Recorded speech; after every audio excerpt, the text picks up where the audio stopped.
Hello, everyone. It's Lisa Norell, episode 41 of the Mindful Marketer Livestream. Happy Friday, everybody. Hey, today's going to be a full packed discussion. We have so many questions that came in. So thanks to all of you who submitted your questions for our conversation today with Jim Schleckser on how should marketers deal with and work best with the board and the executive team. A few pieces of news first. The first thing I want to do is a big shout out because this is our anniversary session today. I want to thank LinkedIn Learning for all of your promotions and support of my work. You don't even know what it takes to put together 41 different live streams with great guests from all over the globe. So thank you again, LinkedIn Live. And one of the other people I want to thank and we'll be talking to later today, of course, is Stefan Kaplan, my trusty producer from New Jersey of Spin It Social. Could not do it without you. So one of the other things that's really exciting is we have some news, and Steph might be able to show this on screen, is I would like to know if you are enjoying our programs. Make sure you tell us in the chat where you're from. And if you have any questions for us today, be sure to share those.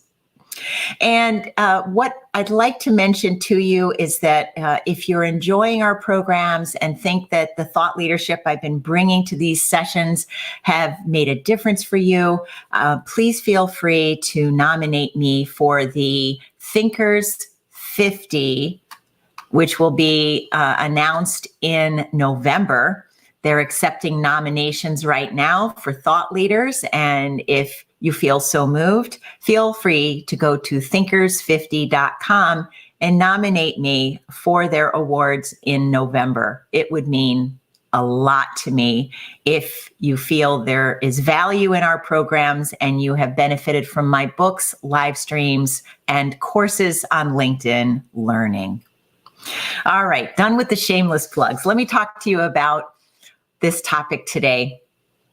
We're going to start with a quote from the first century philosopher Musonius Rufus, who said, quote, "For I believe a good king is from the outset and by necessity and a philosopher, and the philosopher from the outset is a kingly person."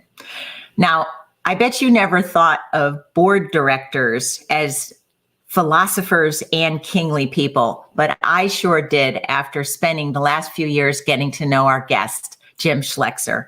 He is a bit of a philosopher king. He's an adventurer. He's climbed Mount Everest. He's written a book that I keep beside me all the time. Great CEOs are lazy. This is all marked up with notes. Some of the greatest insights here on how to be a great CEO and how to work with CEOs. So we're going to really unpack a few things today about marketers and how they can not only help board members be more effective, but how they can be more effective. So let's welcome Jim Schleckser. Good afternoon, Jim. Welcome. Nice to see you. It's nice to see you too. Where does this find you today? I'm in my home office, my COVID bunker in Maryland, Potomac, Maryland. So has anyone ever called you a philosopher king before? You are the first. I have to actually correct one thing that you said. I climbed Kilimanjaro, which is one of the 7 continental highest one, but not Everest, unfortunately. And I don't not Everest. Did I say Everest? You did, and thank you for the promotion, but no, not yet. Wow. Maybe never. That's a slip up. That's a slip up on my part. But hey, that's the thing about live streams that I love is if you're aiming for perfection, you will drive yourself crazy. So I just don't want people calling me, asking me for advice on how to climb Everest, because I'm like, I don't know. Wrong guy. Or do you have your Sherpa on speed dial, right? Right. Well, let's talk a little bit about COVID, but not for too long. We've been talking about the pandemic for 16 months now. As you are now serving on several boards and have for quite a long time. You've been in a leadership role in the regional chapter of the National Association of Corporate Directors. Yep. Talk to me about where you have, during COVID, seen the greatest points of contention between marketers or marketing leaders and board members. Yeah. It wasn't as bad as you think, because in a crisis, people tend to line up fairly quickly on, we got to do what we got to do. I would say that the place where there was a lot of rubbing and bumping would be, how do we need to change our business model to be successful and survive? Because that was a really fundamental question that people were asking. It, like, what we did before won't work. What are we going to do differently? And marketers had to be part of that conversation, as well as then promote it and find the audience and so forth. So that was one. And then the other is, it's the classic, McGraw-Hill had something about advertising through downturns and the impact of that. Well, marketing advertising spend was an easy target when I'm trying to preserve people. And so there was a little bit of conflict on that topic as well. Should we cut to survive, or should we spend through and try to position for the other side, which we're now beginning to enter? So those would be the two business model changes, and should we keep spending hard? Those would be the two things I saw, and a little bit of conflict, not in a bad way, but a little bit of conflict. Yes. And before we continue, I also want you to know we're getting a ton of messages in here. We have Tim from Pennsylvania, one of our fanboys. We have Monique, who's going to join us shortly, from Connecticut. We have Michael from Atlanta. We have Usma joining us from Gaithersburg. And we have more people joining in here. So again, welcome everybody. We've got plenty of time for your questions. Michael says, yeah, survival certainly has an aligning effect. Jim, give us an example of one of the organizations that you've been advising or serving on board, where you really saw people come together quickly and, as they say, get her done. Yeah. And, just to echo Michael's comment, I wrote an article about this, but, never waste a good crisis as a leader, because it unfreezes everything, right? Everything's on the table when there's a crisis. So all these sacred cows, all these things we couldn't do before, we're like, well, guess we got to consider them now. So it has a remarkable impact. So two stories maybe through COVID. One was a company that really benefited from COVID. So they were in the right place at the right time, and COVID drove a ton of business to them.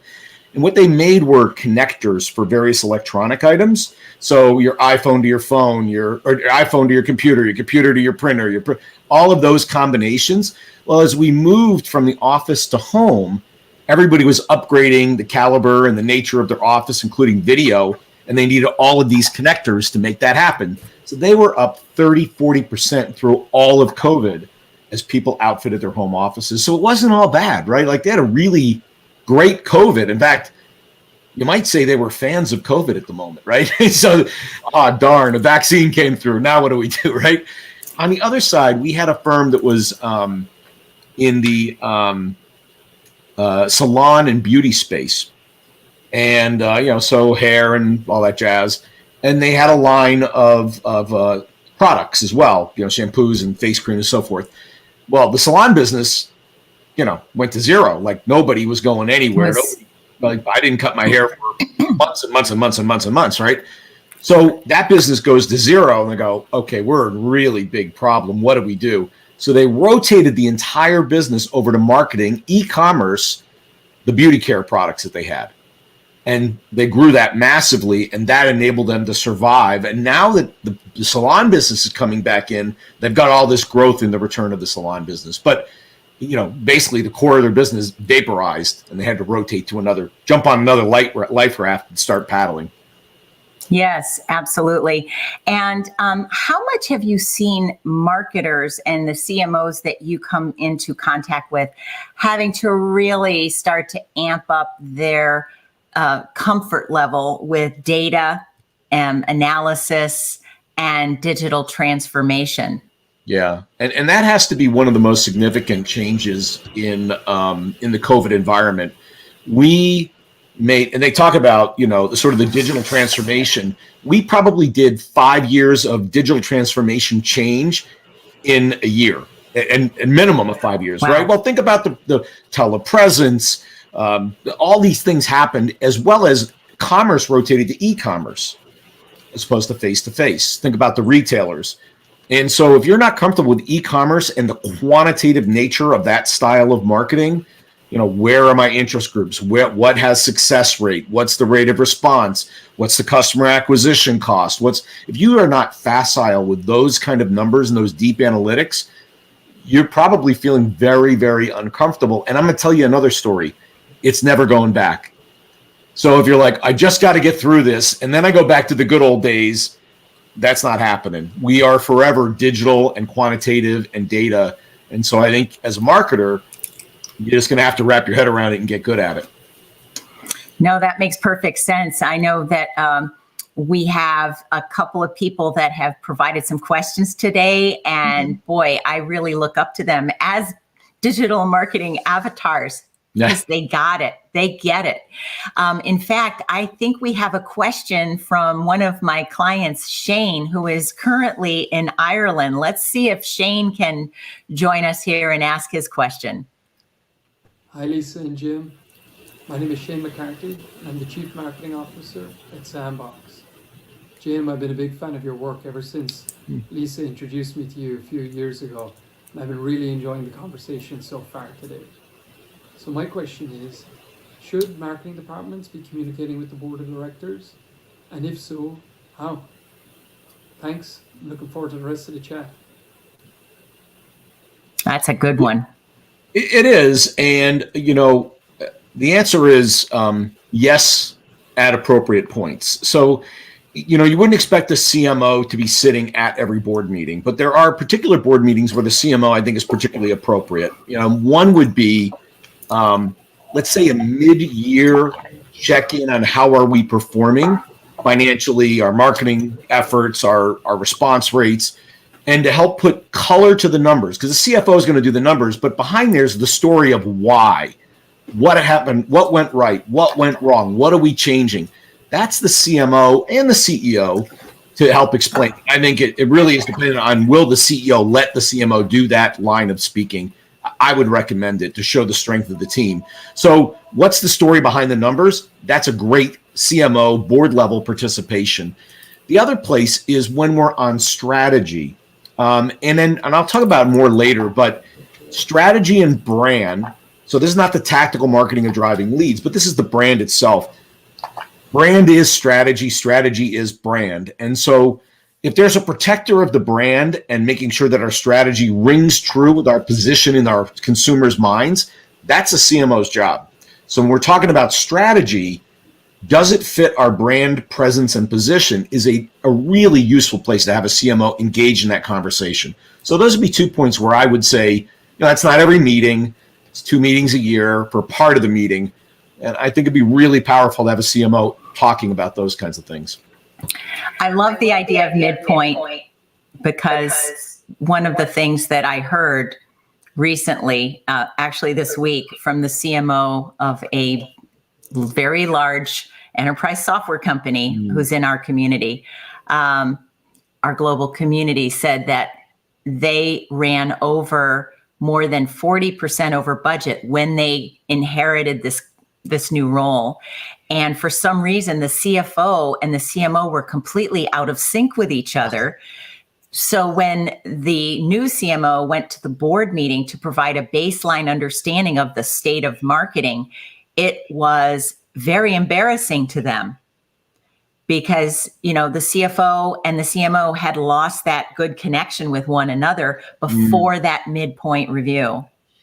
Yeah, well, and that's dangerous, right? If you don't understand your numbers and that's really another big thing to think about. When you're in front of both the CEO or the board, we are talking the language of business, which is the language of dollars.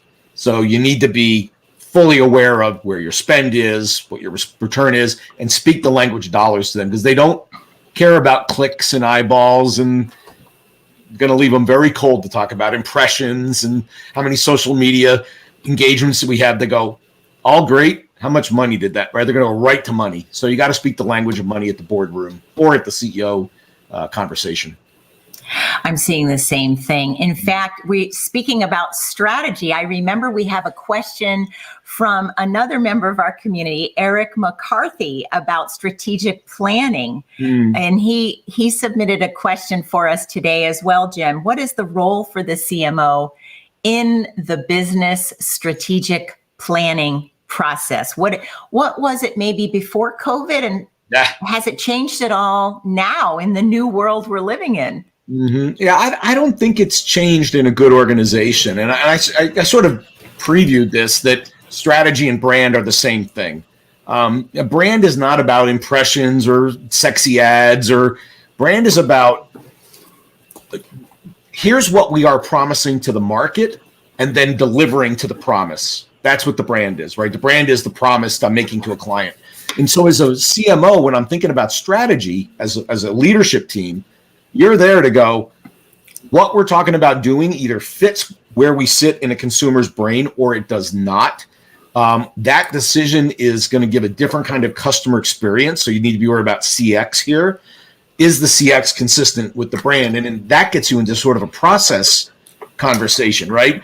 So your ops leader might go, hey, I can take $100 a transaction out if I do X, Y, Z. And, the hair should stand on end of the CMO. So that completely could change the customer experience in a negative way. And they need to be a violent defender of and the brand. So that's where I think perfect CO engagement in strategy, brand, customer experience.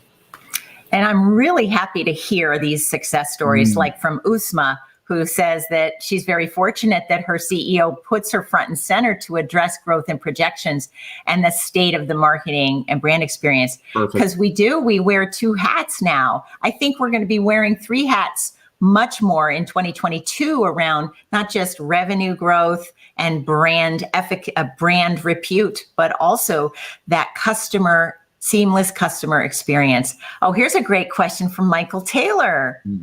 How do you get people to act upon the critical but not urgent, related that acute issues, but issues equally related to survival, but are down the road seem to rest more with the top few people? Very interesting question. It is. It's an age-old debate, right? It's a little bit of a chicken and the egg conversation. It just, loops up. But, the answer, unfortunately, is you got to do both, right? And the only way to do it, though, is about having the right amount of buffer built into your human capital. Meaning, so when a basketball player wants to make a shot, they'll box somebody out, meaning they'll create space for themselves to make the shot.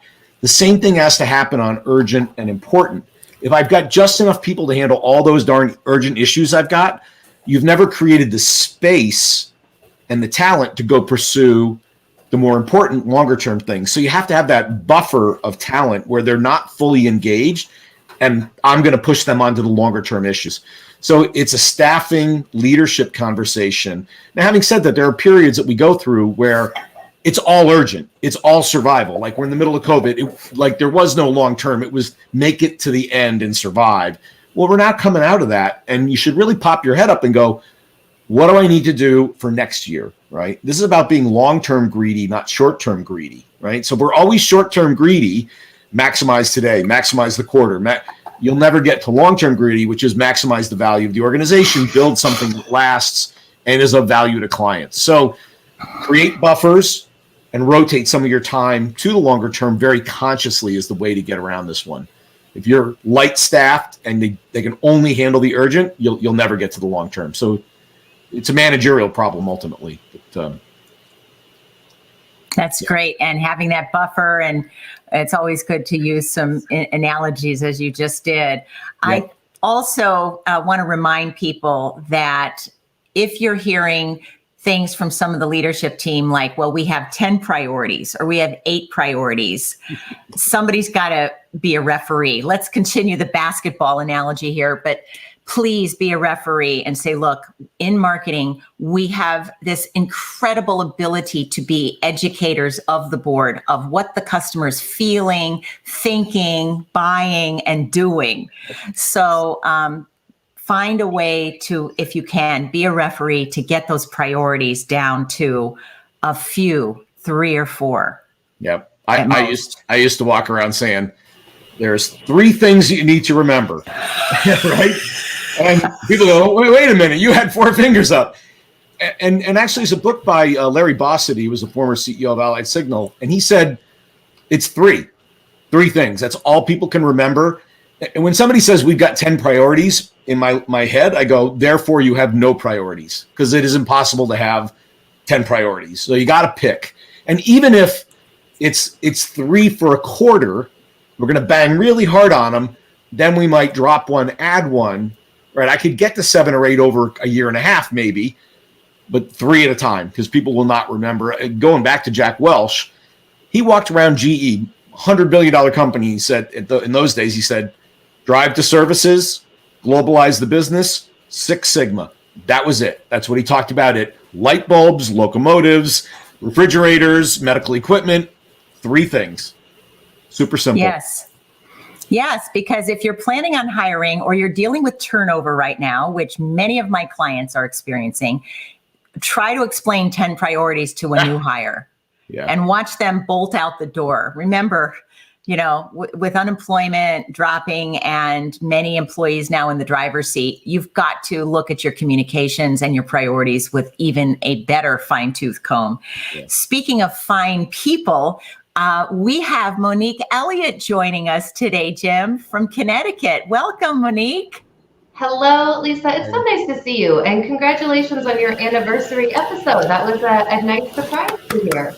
And Jim, thank you for taking the time today. You actually brought me down memory lane a little bit. I used to work for Paul Bossidy, Larry's son, at GE. I was at GE for 16 years, so that was fun to have a little trip down memory lane with you. So Jim, I have a question. We talk a lot about best practices and here's what we should do, and here's all the great things that people have done to be successful in front of the board and the CEO. So my question is, what have you seen people do from big mistakes? Like, what is the biggest mistake that you've seen a marketer do in front of the board or in front of their CEO?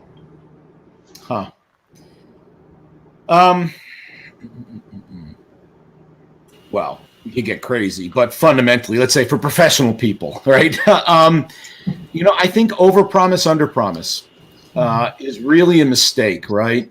So if you overpromise, you can be a hero day 1, and then you're a bum for, the next year, right? And so you don't want to overpromise, because you're going to put yourself in a negative position where you're always fighting to get, and you're measured against that. And it's funny, as leaders, we're measured by our ability to forecast. It's probably the primary skill of building our reputation, right? Does Monique deliver what she said she's going to deliver?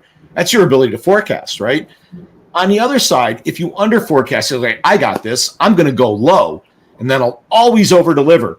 Well, that's not interesting either, because why do I have this big shot marketing person, and they're constantly giving these low ball numbers that I in my brain have to then bump up by a double because I know they're lowballing me. So you really have to, what I found useful is say, look, here's what I think the most likely scenario is.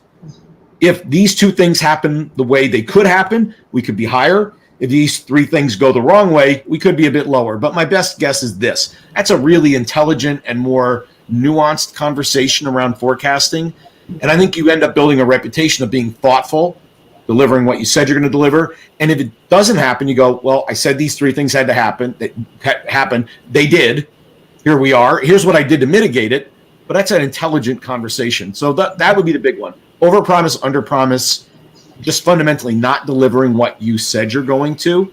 And unfortunately, marketing generally, not as bad as sales, but generally has a little bit of a reputation of overcommitting. Just a little bit that we got to work on, I think. Great. Thank you. Thank you, Jim. No problem. Yeah, it's great to see you, Monique.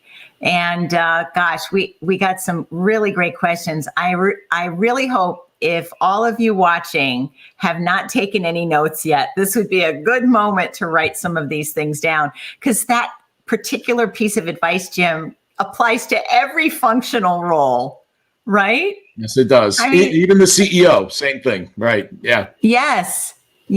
I remember a software CEO in Southern California that I saw at a kickoff meeting, who was just bloviating about their outrageous sales and all of these huge accomplishments that they just celebrated, and then what was to come.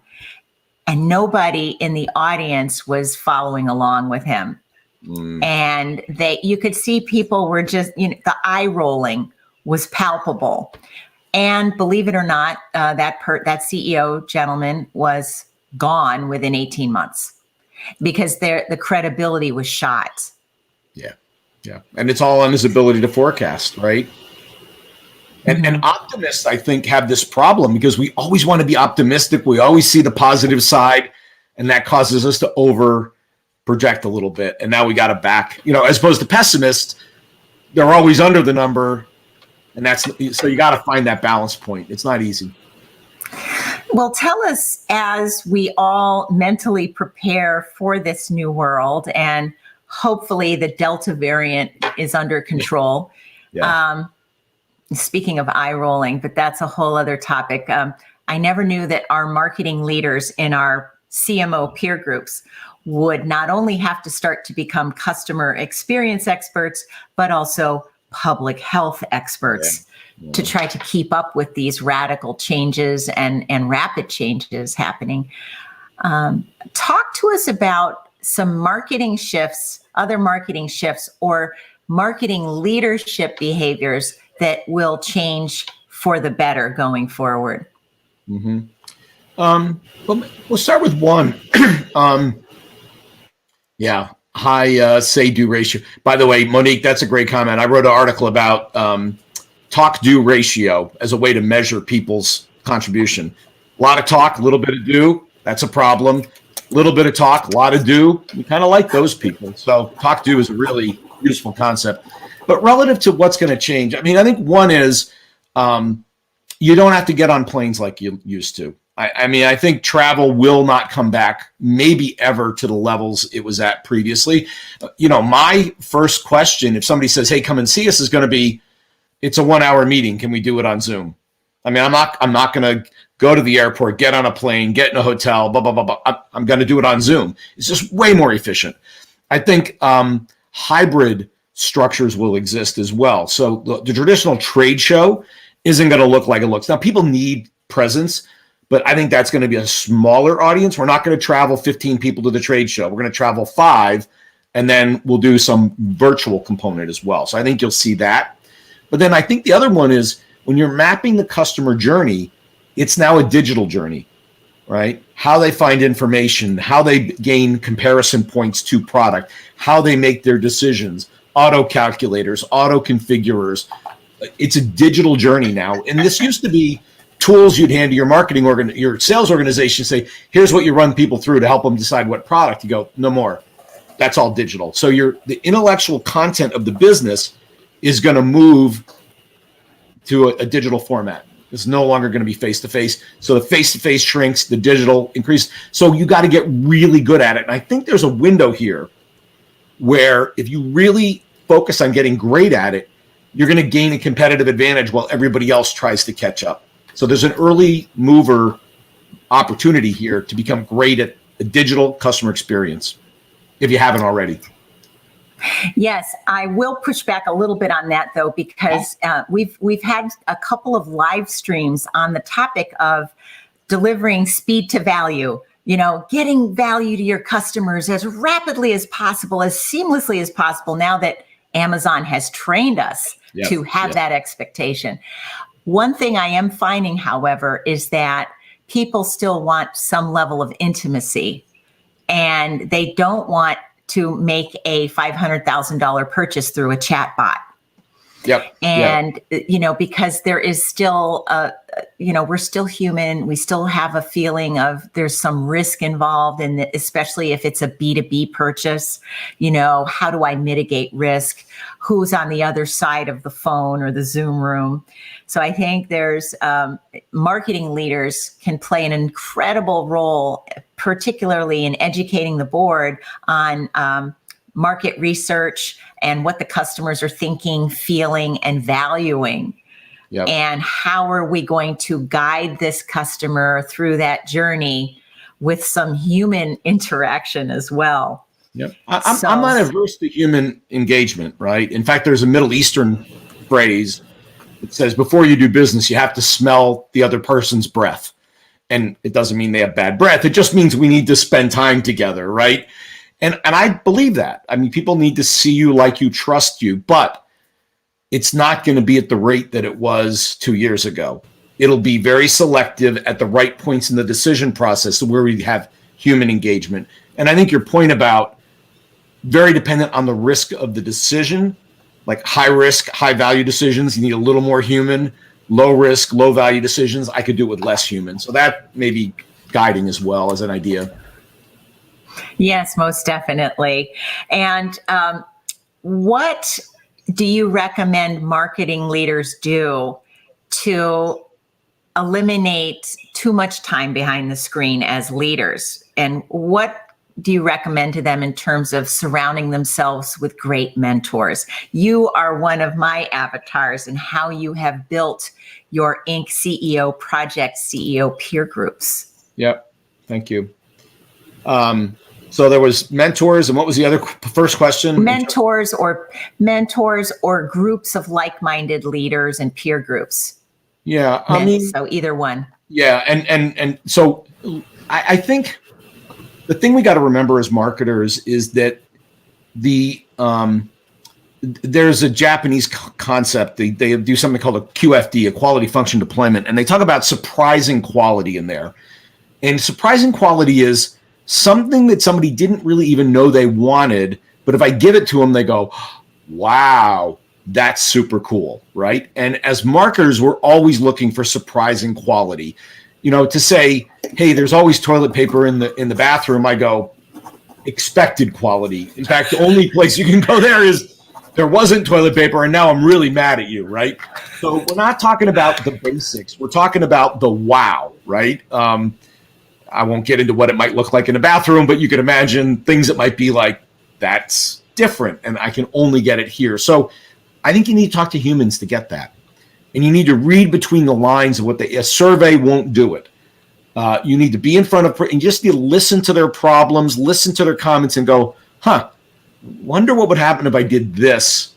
How would that would solve that problem in a way nobody else is solving it. And I think that's only through personal contact that you get that. So to get the surprising quality that we're all after to try to deliver to clients and make them go, that's why people bring people there, right? If you can do surprising quality, your customers will become your marketers.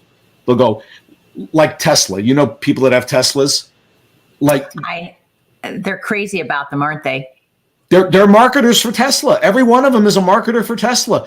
Macintosh in the early days, if you had a Mac, you were a marketer for Apple and Macintosh. So you want to generate that. And the way they did that, surprising quality. So that's with human interaction. So that's one. On the mentor thing, you know, I think this is about asking, Lisa. No, I got to tell you, anybody who's ever asked for some of my time, I never say no. I never say no.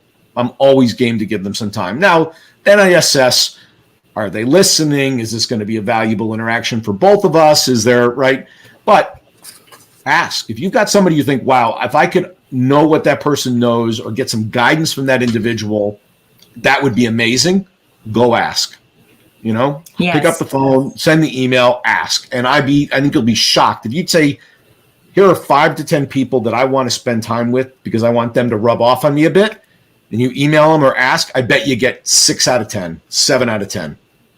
So just ask. Yes, that's worked. That's worked for me. I mean, that's how I became friends with Guy Kawasaki and Chip Conley and some other luminaries. Now, we don't talk once a week. Yeah.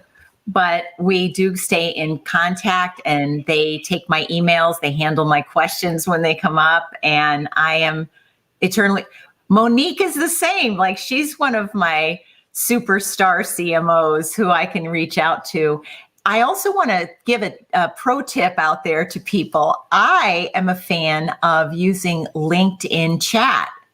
And I have reached out to many luminaries in my 100 coaches community, as well as CMOs who are really making a difference in the world and delighting customers. And I will reach out to them and say, I got a question for you. And sometimes they answer it in the chat, but sometimes they absolutely will jump on a 15-minute Zoom conversation and we build a relationship. Mm-hmm. So if you're not using LinkedIn chat ethically, I highly recommend you look into that. So, closing recommendation for marketers who want to build better relationships with their boards, Jim, because it's the bewitching hour. Yeah. Maybe a couple of things. And this is about PowerPoint, because we're always doing our communication with and around PowerPoint. Keep it short. I don't need the whole dang story. Don't tell me how the watch was made, right? Keep it graphic and not so cute that I think you spent an hour on the darn slide. Not like, and I've seen these, like, okay, you weren't doing your real job while you were building a pretty slide for me. So don't do that. And then there's a book that really talks about, and then the last thing is at the bottom of every slide, tell me the conclusion I should be drawing from this slide. Little box. What this means is this at the bottom of every slide. So there's a great book that talks about how to do executive level presentation, which we all do all the time. This works with clients. It would work with the board. It would work with your CEO. It's called the McKinsey Way by Ethan Raisel, Raisiel. So he was a McKinsey guy, and this is the way McKinsey does it. And I can tell you, I've used it my whole career. Super powerful. Super powerful. So I would highly recommend picking up that book, and it takes some of those ideas of how you do quality presentations at that level. Yes. Oh, that's a great resource. Appreciate that very much, Jim. And back at you, Monique Elliott in Connecticut. Thank you. Jim, we want you back. So make sure you come back and see us again soon. We also know that you're a sommelier. So maybe next time we'll do some virtual wine tasting together. I'll drink to that. Yeah. Amen. Amen. It's great to see you, Jim. Keep doing your great board work, your great writing, and your speaking and your Inc.com articles, all fantastic. And we'll see you again soon. Love it. Thank you very much, Lisa. All right, now for some exciting news. It wasn't Jim great. I've got this long list here of takeaways, books to read, talk-do ratios, surprising quality. I mean, my goodness, I got a great homework assignment here. It's been a year, folks. Before you leave, I want to light a candle because it is our 1 year. It is number 41 live stream. And I want to invite my producer to join me in a celebration. So, Steph, thank you for all you do. I have. And look what I have here. I wish someone would take a screenshot of this. Well, I can't do it with birthday. 2 hands. So somebody's going to have to do a screenshot because I'm going to drop the cupcake. Steph, I want to say you have made me laugh. You have your New York, New Jersey sassy attitude is just what I need on a Friday afternoon. It makes me smile. We get things done together. We're a great team. I've learned so much about live streaming with your support and the importance of photography and color and quality. So I just want to honor you and say happy birthday to us. Happy birthday to the Lisa Norell Mindful Marketer live stream. So should we make a wish? We're going to make a wish. Okay, here we go. 1, 2, 3. Hey, you know what I wish for, right? You know what I wish for, right? I'm not superstitious, so I'm just going to say it. I wish for health and safety for everyone. That's all I care about right now. And I wish that all of us learn from this crisis and come out the other side happier, healthier, and more loving towards fellow man and woman. Yep. That's my hope. I love working with you. I appreciate you. And it's been a great run so far, and we're going to continue on. So I'm going to take myself off now and say thank you to everyone for always being here and let you do your conclusion. So thanks, Lisa. Okay. Thank you, Steph. Everyone, I want to wish you a great weekend. And just as an aside, again, this is a big year for me. I got a big birthday coming up in August. I'll let you guess the number. And no, there are no prizes.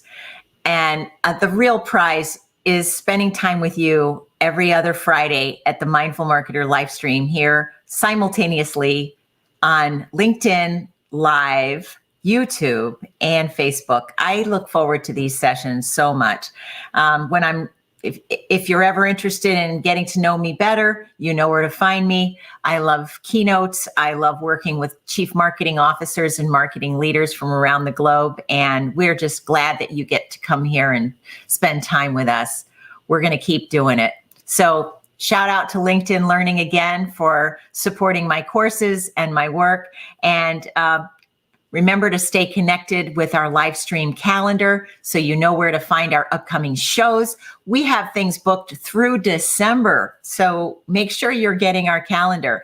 And join us on the 23rd of July, where we have Amy Barnard-Bond, who's going to be talking about her brand new book, How Promotable Are You in the Promotability Index.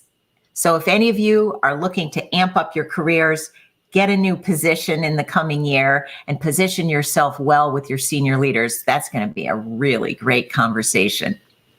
So until the 23rd, enjoy your weekend, and we'll see you then.